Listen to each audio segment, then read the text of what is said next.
The situations portrayed in this program are very dangerous. They have been performed by trained professionals in order to replicate worst-case scenarios of real-life hazards. Viewers should not, under any circumstances, attempt to replicate any of the situations presented in the program. We've all heard the story. You go on vacation and forget to turn the gas off to your furnace. The pilot light goes out and gas fills the room. When you come back into the house and turn the lights on, it sparks an explosion. Gas heaters are responsible for more than 3,500 structural fires every year in North America. We've got engineer Dan to explain how this happens. The gas is fed into the unit where it meets a pilot light or a glow bar, which makes it burn up, heat comes out, and all the gases are then vented out. Where this can go wrong is if your pilot light goes out, that gas can just leak without burning into your home, or if somebody breaks the line, that gas is gonna leak into your home as well.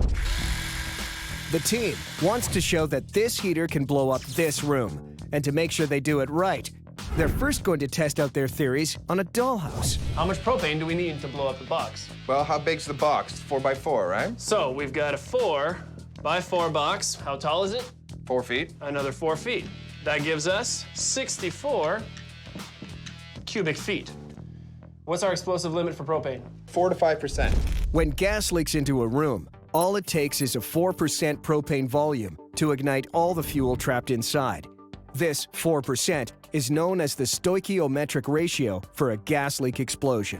Let's say we take 4% and we multiply that by 64, we're gonna get 2.56 cubic feet of propane is what we need to pump into that box so that it goes bye-bye. The explosive limit is very low. Too much or too little natural gas and they won't get the results they want. An explosion. Kate, propane is in. The box is sealed. Ignition system ready. We want to be as precise as possible with the amount of propane we put in our box. That's why we've hooked this tank up to 2 different measurement systems. Up here, we have a flow meter that tells us the volume we've put in, and the tank is sitting on a scale that'll tell us the weight we've added. Here's the key. When this scale tells us we've added exactly 0.3 pounds of propane to our box, we'll let it circulate with the fans for about 10 minutes, then we hit the ignition. Good? You guys ready? Come back here. Before this dollhouse demolition goes up in smoke, it's date night for Brendan and Dan. Hazardous enough.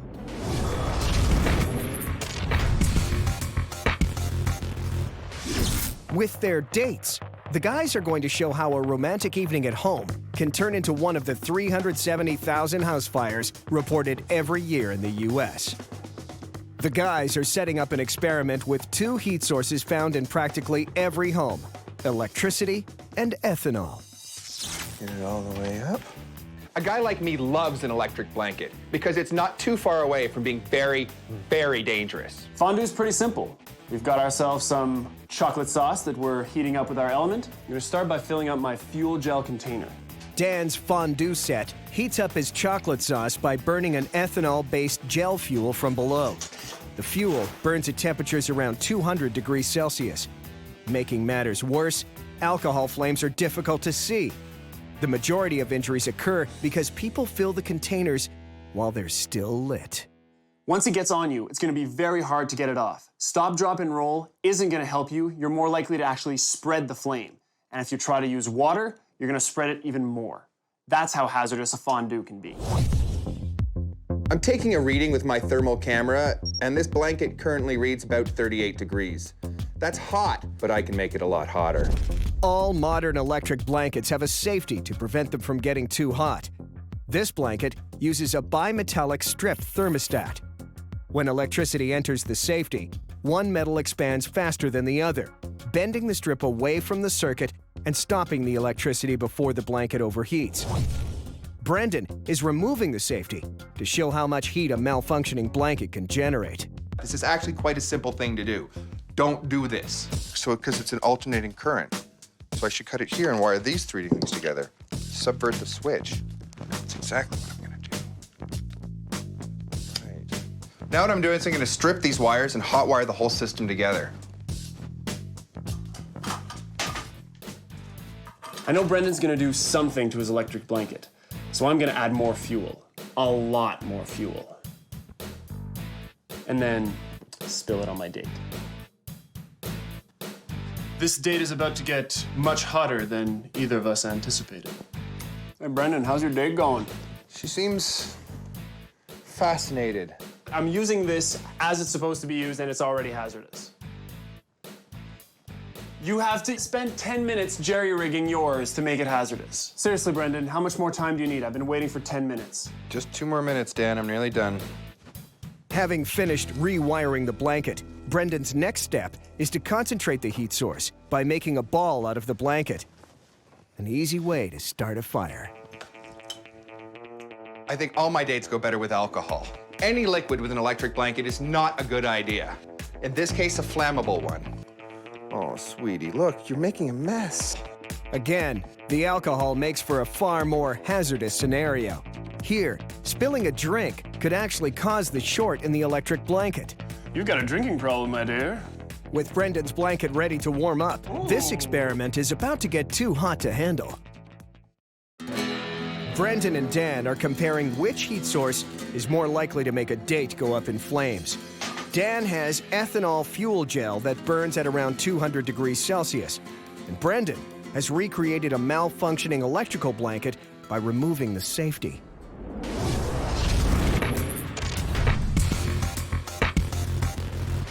Let's see whose date gets hotter. Go! 5 out of 6. 6 out of 6 lit, and nothing's happening. This might take a little while. Ooh. Any second, all I need to do is tip this, and the hazard begins. Well, it's getting hot enough to burn skin now, which is pretty hot. I'm wedged between the 2 worst dates ever. This is a hot date. This is a very hot date. Brendan, where are you at? I'm 71, 72. So it's gone up 30 degrees in like a minute.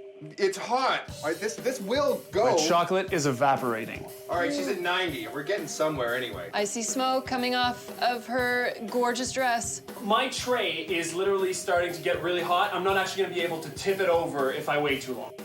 My date's hotter.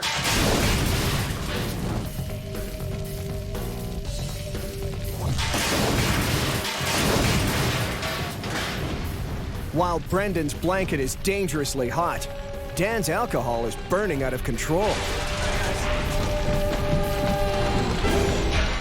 Once out of its container, the ethanol fuel gel spreads and clings to everything in its path. Even one drop can cause 2nd and 3rd degree burns from a fire that's difficult to extinguish. This proves that alcohol is truly the greater hazard. Oh my gosh. Right on. Yes, right on. That's hot. Fondue, hazardous. I have got to declare Dan the winner on that one. God, I hate losing to Dan.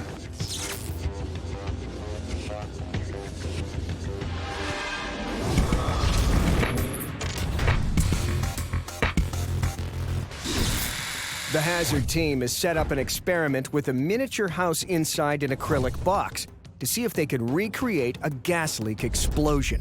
Good? You guys ready? Come back here. Perfect, point 3. We're ready to go. The box now contains a 4% propane-to-air mixture, the same conditions that kill hundreds of people every year. All Brendan needs to do now is hit the switch. We're lit, and Nice.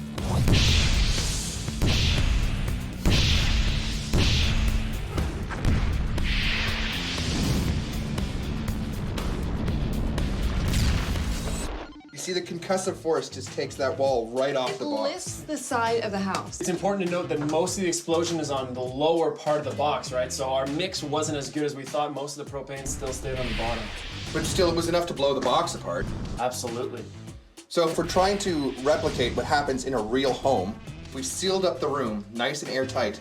Maybe we can blow the room apart. Now that the team knows what to expect, they're turning their focus to the bedroom to see how destructive a gas leak can be on a life-size scale. Unlike their miniature home, A real house contains leaks and holes that could easily allow air and gas to spread from room to room. If we do this wrong and gas leaks out of this room, we could set the whole house on fire. We need this house for future hazards. So to contain the blast, Brendan and Dan are making sure every surface in the room is covered with a plastic membrane. Of course, Francesca's nowhere to be found.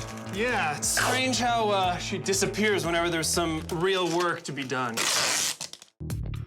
The situations portrayed in this program are very dangerous. They have been performed by trained professionals in order to replicate worst-case scenarios of real-life hazards. Viewers should not, under any circumstances, attempt to replicate any of the situations presented in the program. Christmas time, a magical season filled with joy and happiness, but also danger.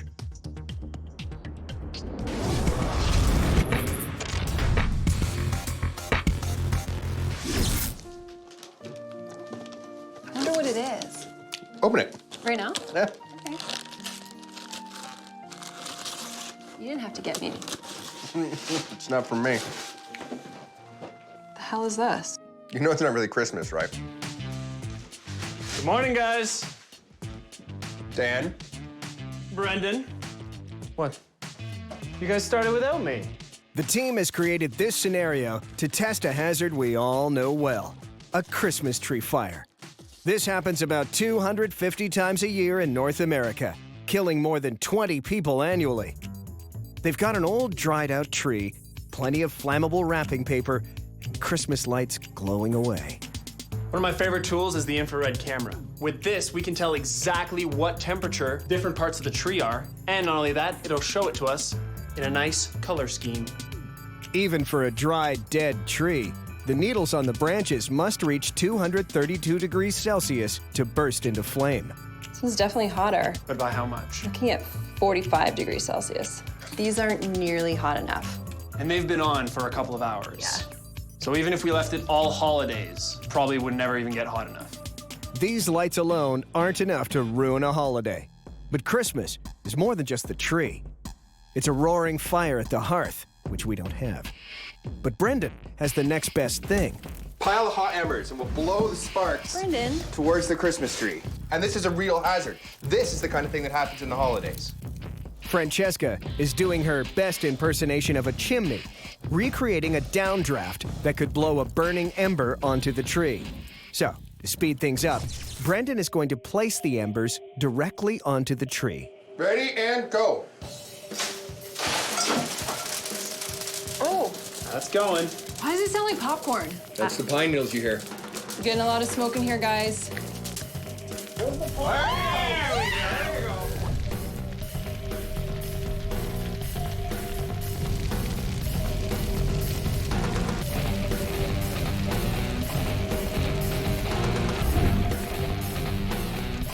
Oh, look at all the smoke coming out. Yeah. Oh my God.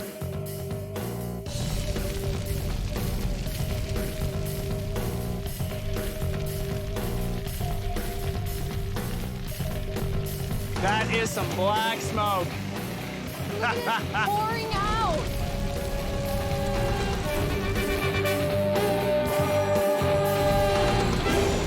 That got serious really fast. The amount, it went from no smoke and just like a few pieces to boom, the whole thing went up and that room was filled with smoke.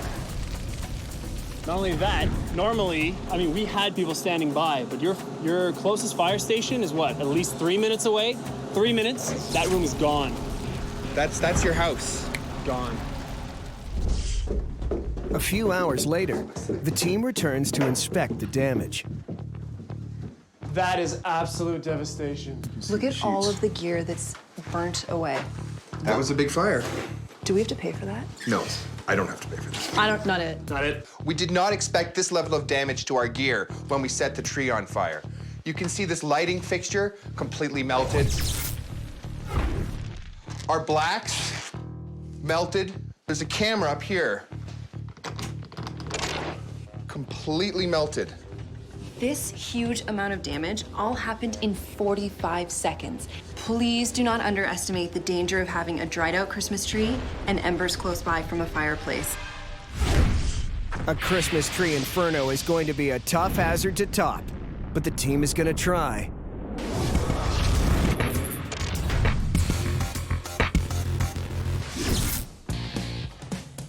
The hazard team has created an airtight room to trap the propane inside. Now, they're taking the final steps to make this massive hazard go live. Propane is heavier than air, so it's gonna wanna sink to the bottom of the room. This inlet is gonna suck up that propane, then shoot it up throughout this exhaust, which will distribute it evenly throughout the room. I've also attached this rope to guarantee that this flue is not gonna move. What makes a gas leak explosive is the introduction of a spark. Brendan is wiring an ignition source that's meant to simulate the effects of someone coming home to a gas-filled room and either lighting a match or switching on a faulty light fixture. Ignition system is ready. All right, fans ready too. Okay, pilot light is out, heater turned on. Propane leak has started.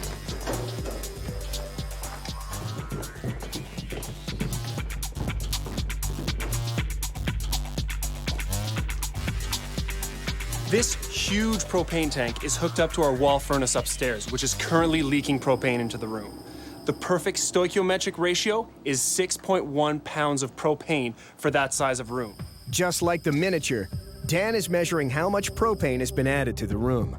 All right, guys, we're up to 1.2. When the tank is 6.1 pounds lighter, the room will contain the exact amount of propane needed, and it'll be ready to ignite. 6. All right, 6.1. I'm plugging in the fan.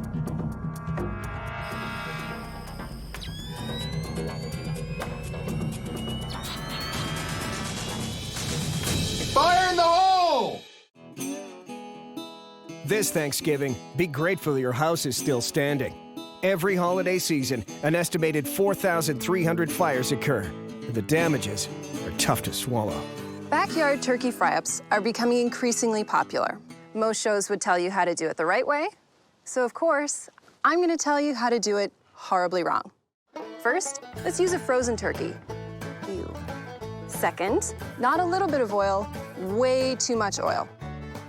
Last but not least, this amazing contraption is so I can remotely drop the turkey from a safe distance. That way I can get maximum chaos and I'm not in danger.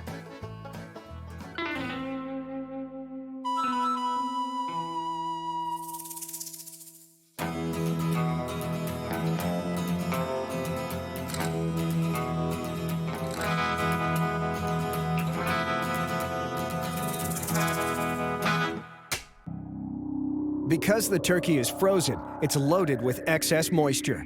And we all know that water and oil don't mix. Especially when that oil is heated to its flash point.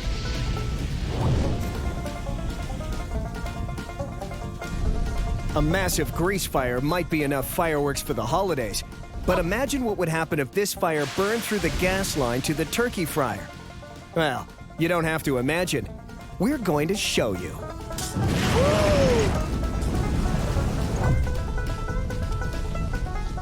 Now that is how you cook a turkey. The hazard team is recreating the worst-case scenario of a gas leak explosion. They've sealed up a room and filled it with 6 pounds of propane. Now, they're ready to hit the ignition.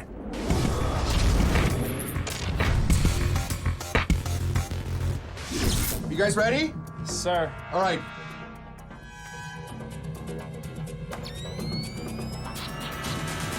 Fire in the hole! Did you see how much of that house is gone? Wow, that was magnificent.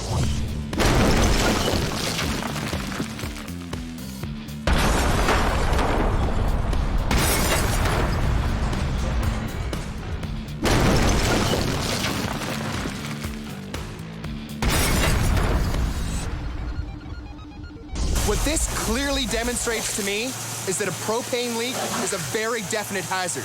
This was an explosion. This wasn't a fireball.